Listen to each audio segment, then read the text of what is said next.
Ada beberapa hal disebut oleh para ulama. Bagaimana agar kita bisa menghindarkan diri pada maksiat. Ini berat, tapi kita harus hadapi. Bersabar dari kemaksiatan bisa ditempuh dengan 3 perkara. Pertama, karena takut kepada Allah. Yang kedua, karena malu kepada Allah. Dan yang ketiga, karena cinta kepada Allah. 3 ini. Pertama, karena takut. Yang kedua, karena malu. Yang ketiga, karena cinta. 3-tiganya bisa membuat kita menghindarkan maksiat. Yang pertama, kita meninggalkan maksiat takut kepada Allah. Jangan-jangan kita sedang bermaksiat tahu-tahu meninggal dunia. Betapa banyak orang meninggal dunia sedang berzina tahu-tahu Allah cabut nyawanya. Ya, betapa banyak orang sedang minum khamar, Allah cabut nyawanya. Ya. Betapa banyak orang sedang melihat film yang enggak benar, tahu-tahu Allah cabut nyawanya. Oleh karenanya kita tidak tahu kapan Allah mencabut nyawa kita. Tahu-tahu diberi serangan jantung, meninggal dalam kondisi bermaksiat, berarti kita meninggal su'ul khatimah, tanda yang buruk. Mungkin terbetik dalam benak kita akan bertobat. Ya, belum tentu.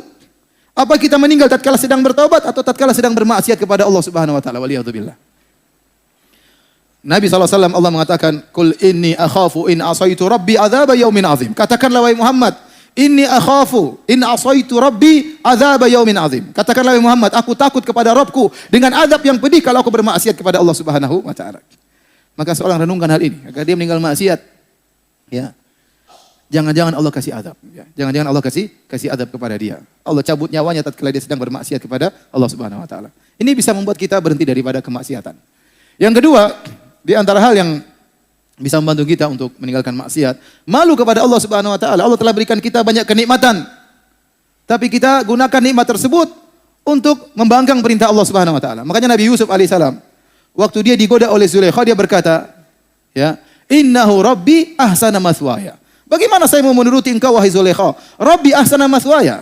Kata sebagian tafsir mengatakan, Nabi Yusuf berkata, suamimu, tuanku, baik sama saya. Bagaimana saya mengkhianati istrinya?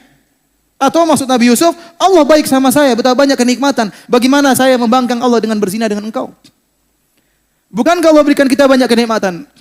Alam naja'allahu ainain. Bukankah kami telah menjadikan dia 2 mata? Kita gunakan bermaksiat kepada Allah Subhanahu wa taala.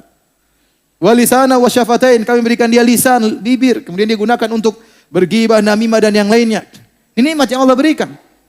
Ya. Malu kita, ya. Allah sudah beri kita kesehatan, kita diberikan istri, diberikan anak, yang wanita diberikan suami, diberikan banyak kenikmatan, terus kita gunakan bermaksiat kepada Allah. Oleh karenanya di antara kita meninggalkan maksiat, kita malu kepada Allah Subhanahu wa taala. Makanya kalau kita ingin agar nikmat kita terjaga, hendaknya kita meninggalkan maksiat. Kata seorang penyair, "Idza kunta fi ni'matin far'aha, fa inna dzunuba ya tudhibun ni'am." Ya. Jika engkau dalam kenikmatan maka jagalah. Sungguhnya dosa-dosa itu bisa menghilangkan apa? Kenikmatan. Ya. Istahyu minallahi haqqal haya. Kata Nabi SAW, malulah kepada Allah dengan sebenar-benarnya malu. Latih diri kita malu kepada Allah Subhanahu wa taala. Malu ya Allah. Bagaimana kita maksiat, Allah kasih kita kenikmatan, kasih kita pandangan, kita kesehatan. Terus kita membangkang, kita gunakan untuk bermaksiat kepada Allah Subhanahu wa taala. Ini yang kedua. Yang ketiga, di antara cara untuk meninggalkan maksiat, di antaranya kita meninggalkan maksiat karena cinta kepada Allah Subhanahu wa taala. Bagaimana bisa? Kita tahu kalau kita sudah mencintai seseorang, orang ini nyuruh apa saja kita akan kerjakan. Contoh kita cinta sama istri kita suruh apa saja kita kerjakan. Ya, selama mungkin kita lakukan, meskipun harus pergi ke Gunung Himalaya. Pergi sendiri. Ikuti, kita akan ikut. Meskipun harus ke awan, kita ke awan kalau bisa. Ternyata nggak bisa kan. Intinya, istri suruh apa saja kalau kita cinta, kita mau. Ya. Istri ngelarang ini, meskipun kita suka, daripada istri saya marah, enggak lah. Saya enggak pengen istri saya marah. Kenapa? Karena cinta kepada istri. Nah demikian, kalau kita cinta kepada Allah, Allah tidak suka kita begini, jangan kita kerjakan. Buktinya Anda mencintai Allah, Anda melakukan apapun yang diperintahkan oleh Allah. Kalau Anda ingin bukti bahwasanya Anda cinta kepada Allah. Dan kalau Anda ingin, Allah tetap mencintai Anda. Setiap kita bermaksiat, kita menghilangkan kecintaan Allah dari diri kita.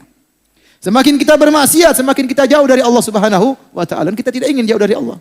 Musibah kalau kita jauh dari Allah Subhanahu wa taala. Betapa banyak orang ngaku-ngaku cinta kepada Allah, namun tidak terbukti. Malah sebaliknya, dia bermaksiat kepada Allah Subhanahu wa taala. Itu bukti bahwasanya dia tidak cinta kepada Allah Subhanahu wa taala. Karena kelaziman dari orang cinta kepada Allah, bahwasanya apa yang diperintahkan Allah dia kerjakan, apa yang dilarang oleh Allah akan dia tinggalkan.